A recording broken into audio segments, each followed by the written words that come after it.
আসসালামু আলাইকুম, সবাই কেমন আছো? আবার ওয়েলকাম করছি আমার চ্যানেলে। আর আজকে আমি তোমাদের সাথে শেয়ার করব খুব সহজেই তোমরা কিভাবে ক্রিস্পি পারফেক্ট পেঁয়াজি বানাতে পারবে। আর এটা কিন্তু সেরকম কোনো কঠিন কাজ না, এটা খুব সহজেই তোমরা ইজিলি বানিয়ে নিতে পারবে। শুধু একটু খেয়াল রাখবে, তাপের পরিমাণটা ঠিক থাকলেই দেখবে তোমাদের পেঁয়াজিগুলো একদম সুন্দর মচমচে হয়ে যাবে। তো প্রথমে আমরা পেঁয়াজ কুচি নিয়ে নিচ্ছি। তোমরা যত পরিমাণে বানাবে, কম বা বেশি, সে অনুসারে পেঁয়াজ কুচি নিয়ে নেবে। আমি এখানে একদম অল্প বানাচ্ছি, কারণ তখন রোজার সময় ছিল আর এরকম ভাজা পোড়া খাওয়া খুব বেশি ঠিক না।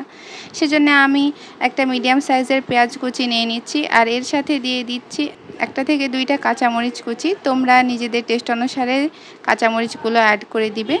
এরপরে দিয়ে দিচ্ছি স্বাদ মতো লবণ।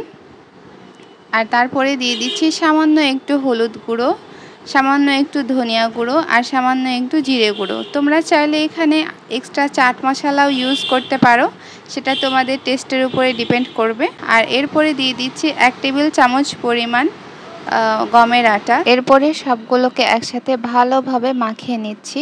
আর প্রথমে কিন্তু আমরা কোনো পানি অ্যাড করছি না, শুকনো অবস্থায় আগে ভালোভাবে হাত দিয়ে মাখিয়ে নিচ্ছি। তোমরা এখানে পরিমাণটা বাড়িয়ে দিবে। আর আমাদের পেঁয়াজ থেকে যে পানিটা বের হয়েছে সেটা থেকে দেখতে পাচ্ছ বেশ অনেকটাই মাখানো হয়ে গিয়েছে। এখানে খুবই অল্প পরিমাণে চাইলে পানি অ্যাড করতে পারো, যদি মনে হয় যে মিক্সচারটা খুব বেশি শুকনো শুকনো হয়ে আছে। তাহলে আমি এখানে খুবই সামান্য পরিমাণে পানি অ্যাড করেছি।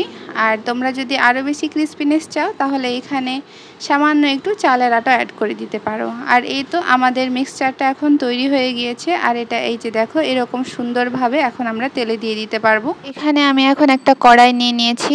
আর এখানে আমাদের তেলটা প্রায় গরমও হয়ে গিয়েছে।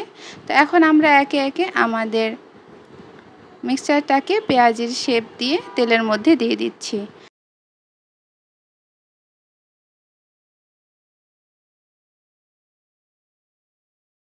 তোমরা চাইলে এটা ডিপ ফ্রাইও করে নিতে পারো, আমি এখানে শ্যালো ফ্রাই করে নিচ্ছি। আর চুলোর আঁচটা কিন্তু হাই মিডিয়ামে দিয়ে রাখবে, তাহলে দেখবে যে তোমাদের পেঁয়াজিগুলো একদম সুন্দর ক্রিস্পি হয়ে ভাজা হয়েছে। তা আমরা একটু সময় নিয়ে ভেজে নিব। প্রথমে আমরা চুলোর আঁচটা জোরে করে দিয়ে রাখবো, এরপরে আমরা লো মিডিয়াম করে দিয়েছি। আর একটুক্ষণ পরে আমরা উল্টিয়ে দিচ্ছি।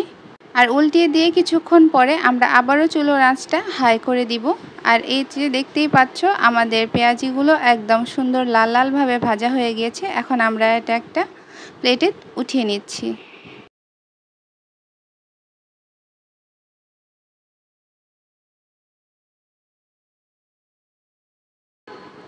আর এইটা আমি সস দিয়ে সার্ভ করেছি। তোমরা নিজেদের ইচ্ছে মতো এইটা এখন এনজয় করো।